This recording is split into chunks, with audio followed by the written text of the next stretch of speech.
والعلم طريق للعلا كل من ساروا عليه وصلوا سنة الله وهدي الأنبياء وبه عز الرعيل الأول. Alhamdulillah, wassalatu wassalamu ala rasulillah, amma ba'd. Narito na po tayo sa ika-28 aralin, ang pinagaang Quran. Sa aralin pong ito ay pagpapatuloy lamang ng lesson 27 na atin ang napag-aralang factitive verb, form number 2.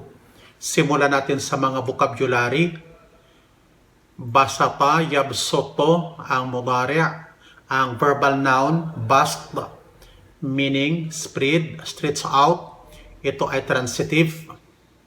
Raja'a, yarji'u, verbal noun, ruju', return, bumalik.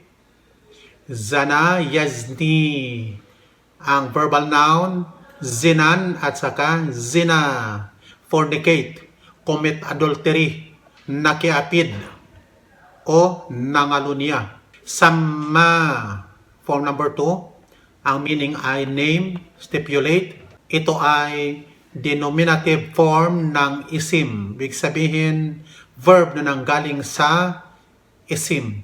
Salla, form number 2, meaning I pray. Gumagamit ng ala for. Ibig sabihin, magsasagawa ng sala. Tala'a, yatlu'u, ang verbal noun, tulu'. Rise, meaning yan ay sumikat sa araw o kaya buwan. Kapag ka form number 8, ittala'a, meaning be informed, gumagamit ng ala of. Observe something closely. Wajjaha, form number 2, meaning ay make someone o bagay. Ibig sabihin, ang bagay na yon ay maging accusative kasi transitive verb. To face, turn, preposition, ang gagamitin, li o kaya ila, meaning ay toward. Sa form number 8 naman, ittajaha, turn towards, sit out, gumagamit ng ila, for. Ibig sabihin, humarap sa isang dako. Walla, turn aside o kaya turn away, tumalikod. Gumagamit ng min o kayaan, pareho lang yan. Maaari siyang dalawa ang kanyang meaning na ang kahulugan niyan ay itinalaga. Halimbawa, itinalaga kita, yun ang unang object. Sa isang gawain, yun ang ikalawa. Yun ang pangalawang meaning ng wala. Sa nouns, ajal, ang plural ay ajal. Term, appointed time, o kaya instant of death. Al-Islam, yun ang Islam. Haq, ang plural ay hukuk, ang meaning ay right, o kaya truth, katotohanan, o kaya karapatan. Raas, plural, ruos, ulo. A'jam, ibig sabihin ng Arab. Shimal, north ang meaning. Pangalawa niyang meaning, feminine gender siya kung tumutukoy sa kamay, kaliwa. Gharib, ang plural ay ghuraba, strange, foreign, estranghero, o kaya naiibang bagay. Wajh, mukha, ang plural ay wujuh. Yamin, plural ay man, maaring coat. Feminine siya kapag tumutukoy sa kanang kamay. Ay nama, susundan siya ng madi, perfect, o kaya mudari na jusive. Ito ay sa conditional sentence, meaning wherever. Thamma, there, in that place, sa dakong iyon. Ang sunod, dhamma naman siya, thumma, meaning ay, then, ibig sabihin, pagkatapos, at saka, next, afterwards. Toba, ginagamitan siya ng preposition na li. Blessed be, mapalad ang. Mayroon tayong reading selection vocabulary. Ata, Kung papansin ninyo, yung ata, nakuha na natin, ang meaning ay dumating. Dito naman, kapag pinahaba ang unang litra, ata, ibig sabihin ay gave, nagbigay. Roshd, guidance. Timthal, ang plural ay tamathil. Imahi, idolo, rebulto. Akafa, ya'akifo. Ang verbal noun ay uquf at saka aqf. Be devoted to, maging deboto sa isang sinasampalatayanan. O kaya, pamimintoho. La'iba, yala'abo, la'ib. Jest, laro sa ating salita. Fatara, yakpuro, fatr.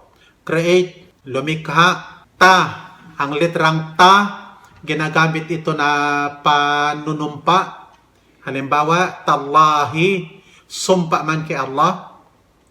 Adbara, itong adbara na ito, sa susunod pa na lessons natin ito makukuha. Ang passive participle niya ay mudbir, turning away. Judad, fragments. Fatan, o kaya binabasang fata. Ang plural ay fitya. Youth, lad, kabataan.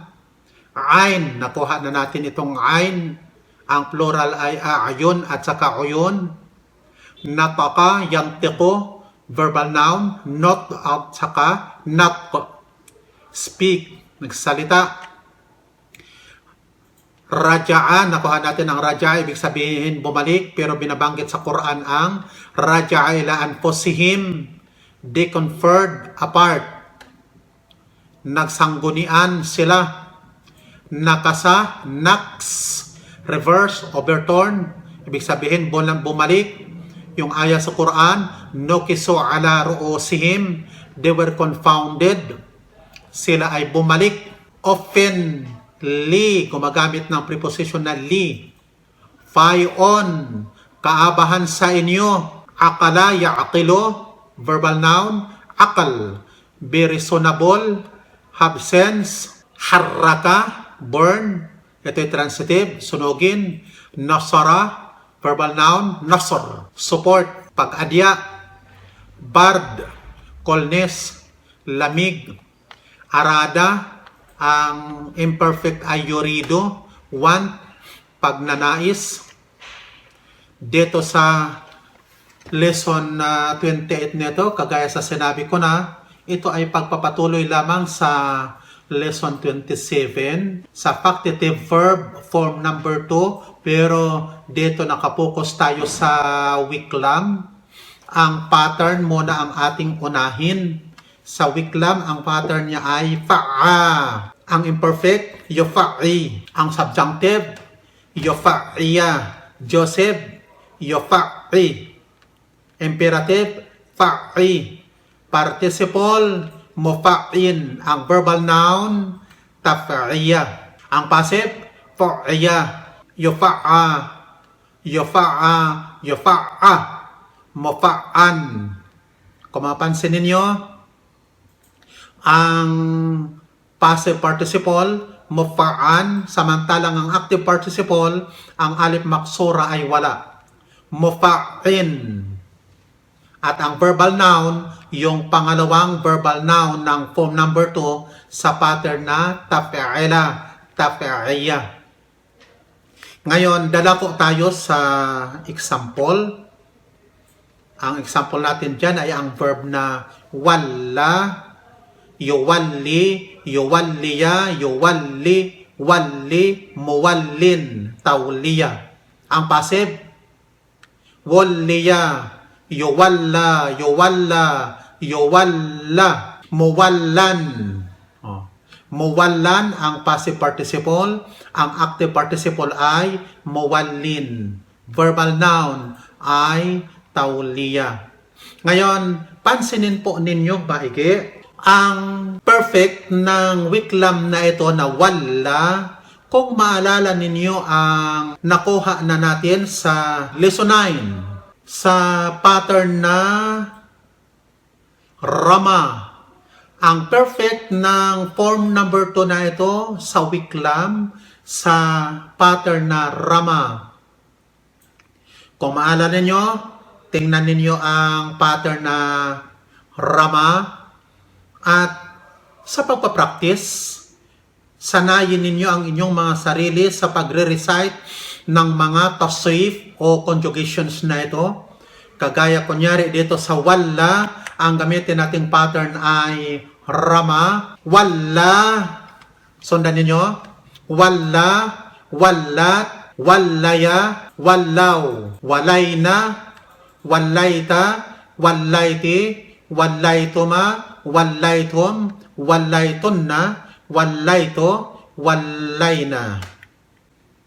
Ngayon, ang passive naman na walliya, mali ang ating sinulat, damayan, kagaya din dito, walliya. Ang passive na walliya sa pattern naman na laqiya. Kung maalala nyo, ito ang pattern ng laqiya. Laqiya, laqiyat, laqiya, laqiyata, lako, laqina. Kung gamitin natin ang passive ng walla, walliya, walliya, yun ang huwa. Walliyat ang hiya, walliya, walliyata, wallo, doon sa hum. Wallo, sa hunna, wallina, wallita, walliti, wallituma, wallitum, wallitunna, wallito, wallina. Ngayon, kung mapansin ninyo ang naman, ang imperfect naman na walliya o kaya tu'riya, sa pattern naman siya na yarmi. Kung ang perfect ay Rama, ang imperfect naman ay yarmi. Kaya yuwalli, kagaya din sa yarmi. Gayon din naman ang passive. Ang imperfect ng passive naman ng yuwalli sa pattern naman na yalqa. Sa pattern na yalqa ng verb na laqiya, yalqa. Ngayon, kagaya sa sinabi ko na noon, nakaraang lesson, na dito sa form number 2, nakapokus lang tayo sa pagmemorya ng mga vocabulary at pagmemorya ng tasrif o conjugations na ito. Ang grammar na ating makukuha dito ay, kung tutusin, memoryahin lamang. Kasi ang mapag-aralan lamang natin dito ay ang tinatawag na pronominal enclitic carrier na iya. Ang tinutukoy dito, yung mga enclitic pronoun na direct object siya ng verb. Tingnan ninyo ang unang halimbawa. Allamakahu. Allamaka. Tapos mayroong ho. Meaning, he taught it to you. Kung mapansin ninyo, dalawa ang direct object niyan. He taught it, tapos to you. Dalawa. Pangalawang halimbawa, ansaniha. He made me forget it. Madalas at pangkaraniwan sa lingwaheng Arabic, kapag ka ang verb na ito, dalawa ang direct object niya, at ang direct object niya ay parehong pronoun, ang idinudugtong lang doon sa verb ay ang uunahin ang first person kaysa sa second o kaya sa third. Kaya hindi naman unahin ang second person kaysa sa third person. Kaya doon sa allamakahu, ang ginagamit ay allamaka iyahu. Gagamitan ng carrier na iya. Tapos ikapit doon ang enclitic pronoun na hu. Yung hu. Allamaka iyahu. He taught it to you. Yung pangalawang halimbawa, ansaniha. Ansani iyaha. He made me forget it. Pangalawang pangkaraniwang ginagamit sa Arabic, yung iya na carrier sa mga patula na pagsasalita o pagsusulat, kagaya sa Suratul Fatiha, Iyaka na'budu. Ibig sabihin, ang iyaka na ito, idudugtong yun doon sa na'buduka yung verb. Yun ang original nun ay na'buduka. Pero ginamit ang carrier na iya, tapos dinuktong ang inclitic pronoun na ka.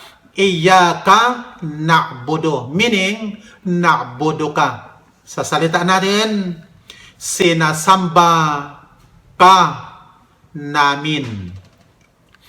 Sa panghalimbawa, gumamit pa rin ng iya, fa iyaka laaqatulannaka. Ito ay karaniwan lang ito sa, kagaya sinabi ko, sa mga patula. Nang meaning, ikaw, you, then I shall certainly slay you. Ang la na nakuha na natin na ito, na pagdidiin, na talagang papatayin kita. Balla man tad'una illa iyahu. Dito, ang iyahu sa halip na ikinapit doon sa tad'unahu, illa iyahu. All those whom you invoke besides him are lost. Innani wa iyaka. Dito kasi, hindi pa pwedeng gamitan ng independent pronouns. Dahil sa gumamit ng inna. Ang inna, ang kinakailangan, ang idudugtong lang doon ay ang mga inclitic pronoun. Kaya innani. Alangan namang wa anta. Kaya ang ginamit, wa iyaka. Innani wa iyaka. Awliya'u ba'duna li ba'd. You and I are supporters of each other. Yan lamang ang ating lesson sa lesson 28 at dadako na tayo sa ating mga pagsasanay.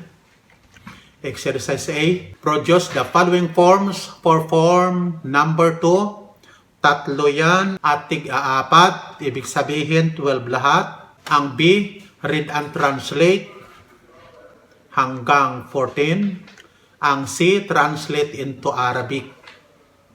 At mayroon tayong reading selection. Sanayin niyo ang iyong mga sarili sa pagbabasa ng walang vowels. Pagkatapos na memorya ninyong maigi ang mga vocabularies ng reading selection na ito. Sikapin yung memoryahin. Alhamdulillah, medyo marami-raming mga vocabularies. At alhamdulillah, marami din tayong mga rewards. Bawat litra ng salitang ating namemorya at natutunan ang kaniyang kahulugan.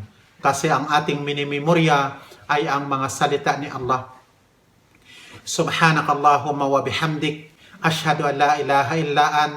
Astaghfiruka wa atubu ilaik. Wassalamu alaikum warahmatullahi wabarakatuh.